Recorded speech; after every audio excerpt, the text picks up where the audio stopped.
AM 1260 KLYC, and today is Leonard DeWitt Day on AM 1260 KLYC. It's a day we set aside to honor individuals of Yamhill County that have served their community, in this case, served their country with distinction. And if you, by the way, would like to nominate somebody for a day, send me an email, dave@klyc.us. Leonard DeWitt, World War II veteran, and also served in other theaters of operation. And Leonard is currently the holder of a Distinguished Service Cross, but there's a considerable effort underway to change that to a Medal of Honor. And on the phone with us right now is Leonard DeWitt. Leonard, first of all, thank you for the service to your country, and thank you for the example that you set for all of us in simply not giving up. I love the story that you lived. Yeah, well, you might say the pleasure was all mine. So briefly tell people that may have just tuned in and possibly might be living under a rock somewhere and haven't heard your story. What did you do on that island in the Pacific? You mean when I got the slight notoriety? Yeah. Yes. Yeah, well, we were a small unit. There was,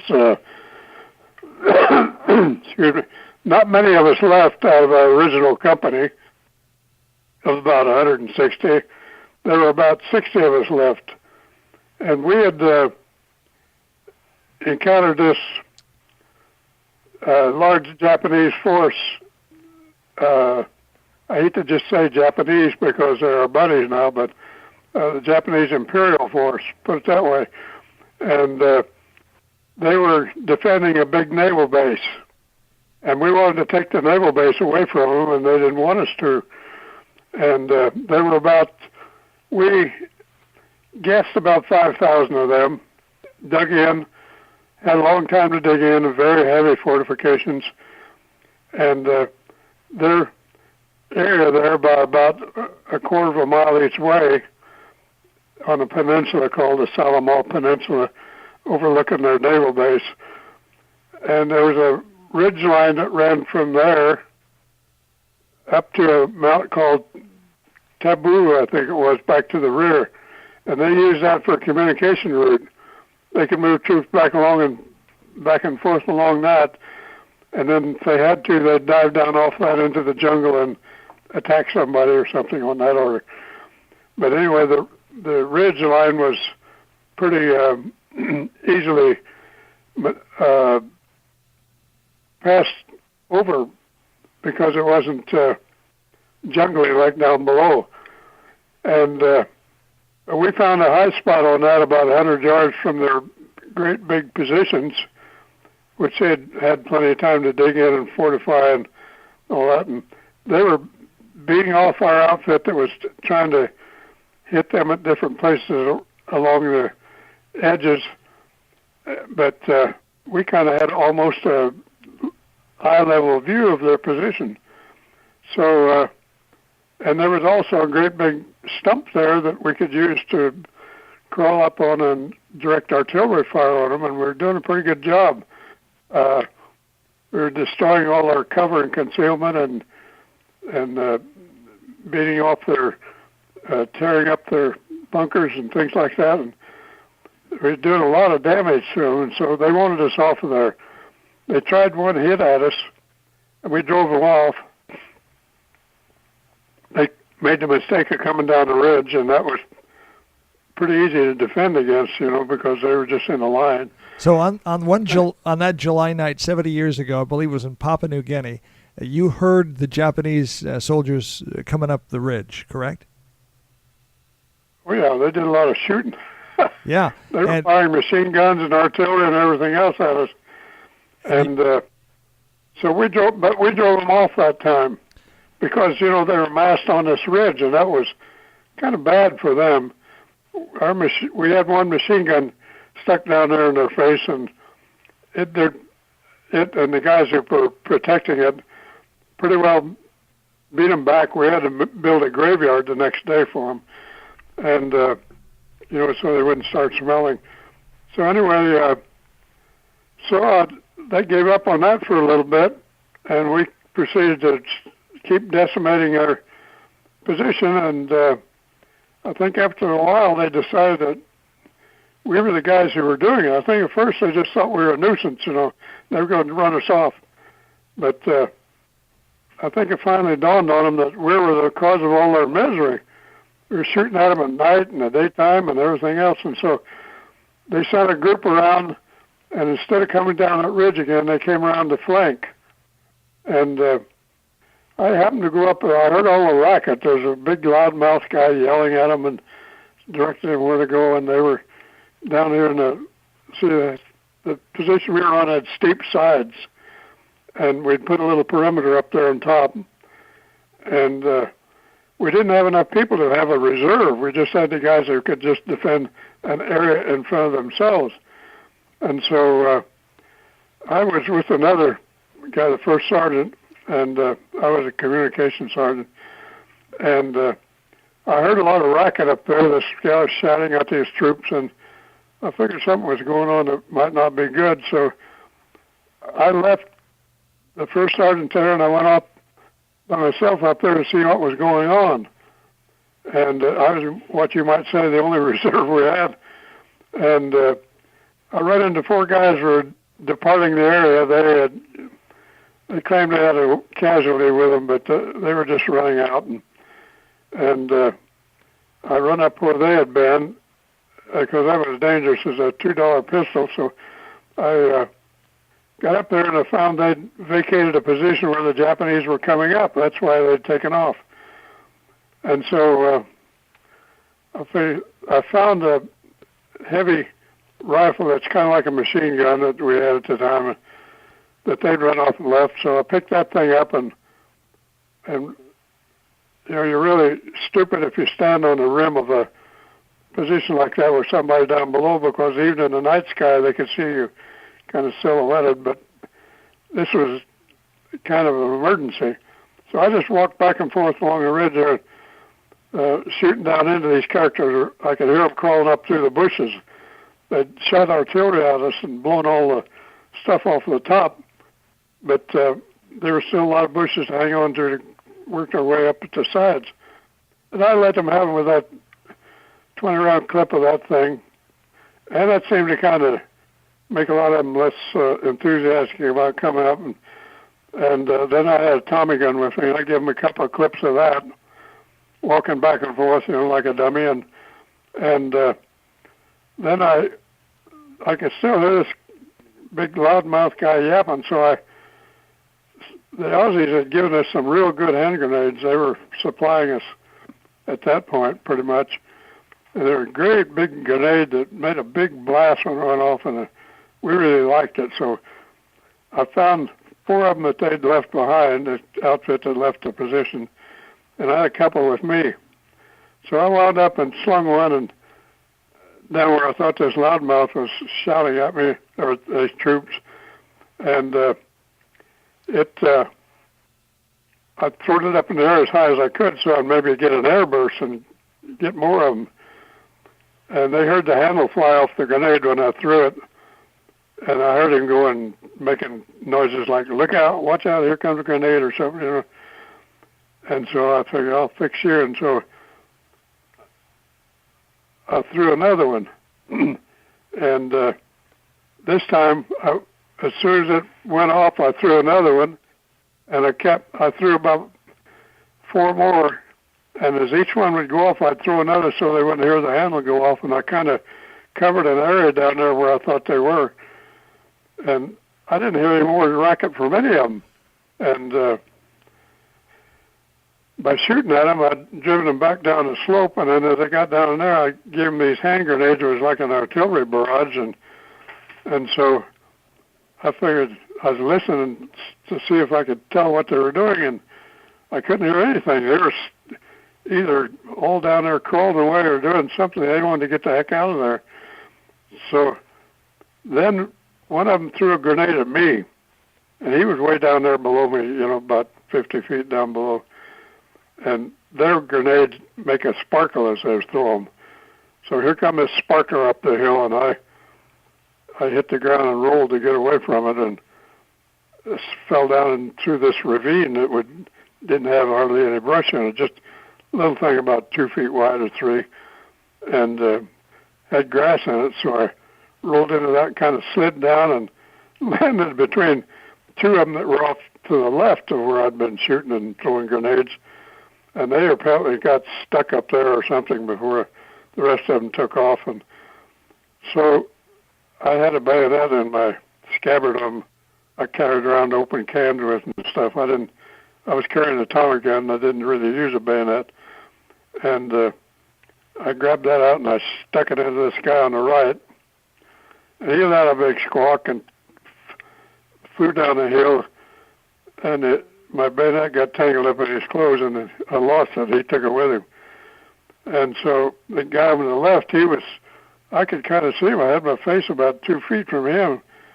And he was looking kind of big, surprised look at him, kind of like, what the devil's going on? I don't think he realized that I was an enemy. But anyway, I grabbed off my helmet and I slugged him in the face with it, and he went down the hill yelling and hollering. And I went back up on top of the hill, and I was walking back and forth trying to see if I could hear any more of them. I thought, I'll be doggone. I got away with that. I think those cotton pickers all left.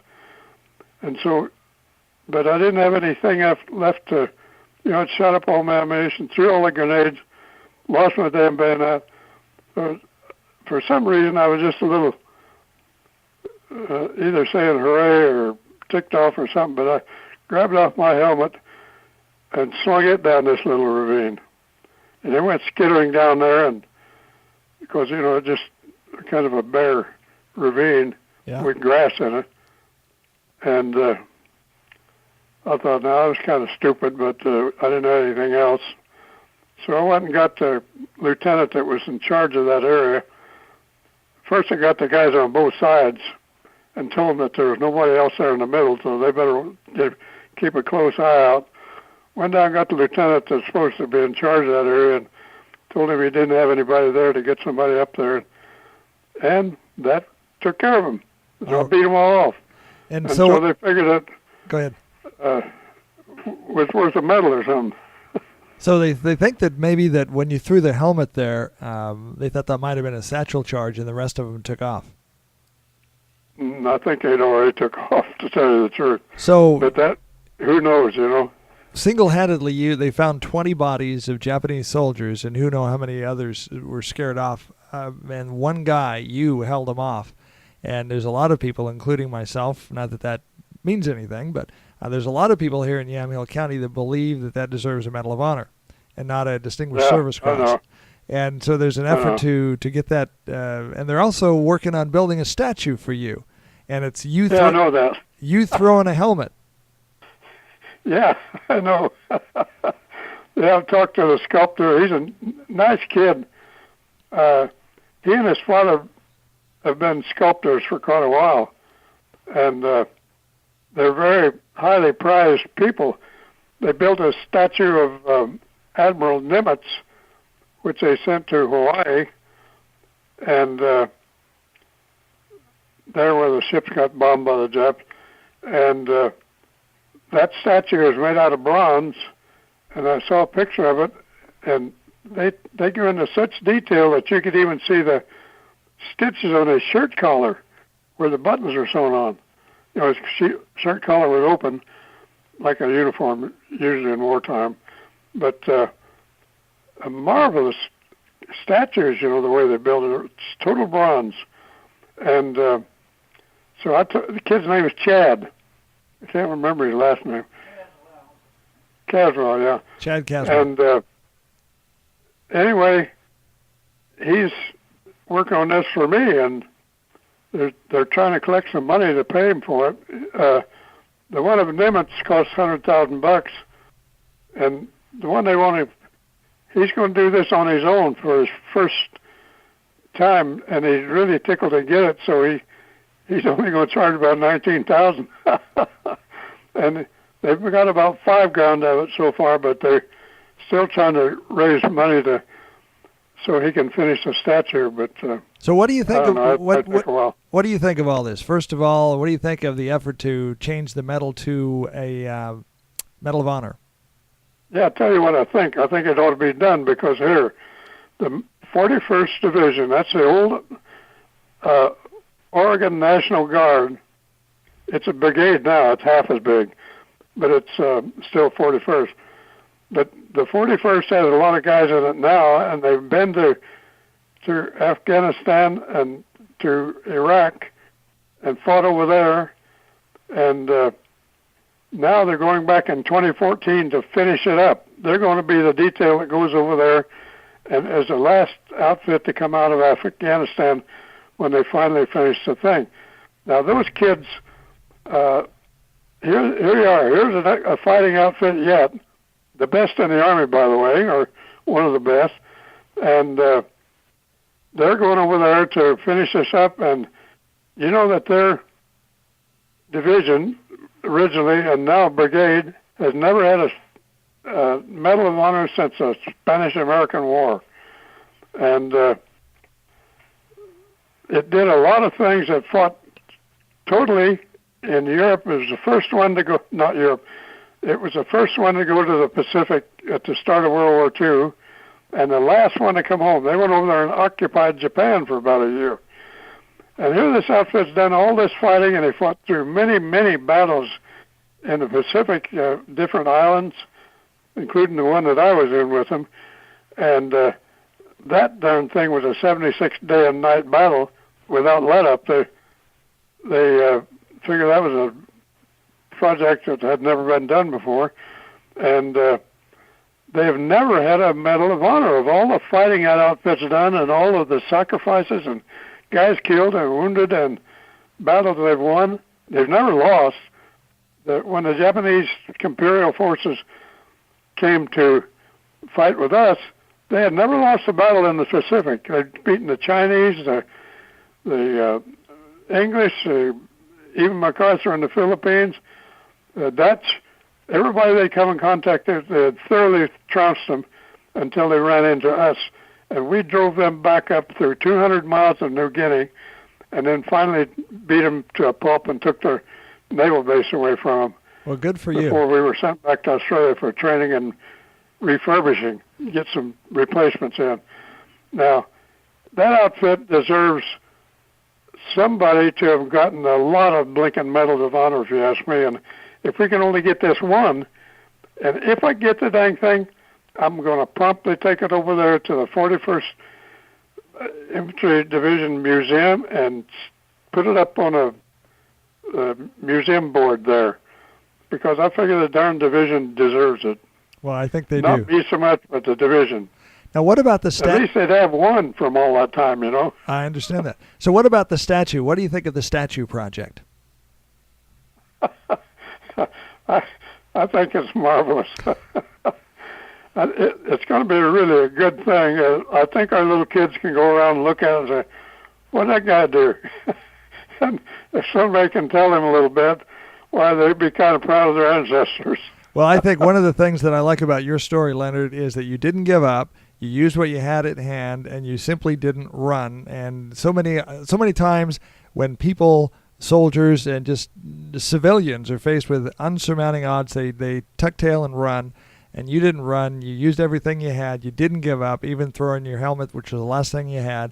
I think it's a tremendous example of simply staying engaged, staying in the fight, and just simply not giving up. And so for that, you deserve a day at least on KLYC, AM 1260. And so today is your day. It's Leonard DeWitt Day on the radio. What do you think about that? I think that's quite an honor.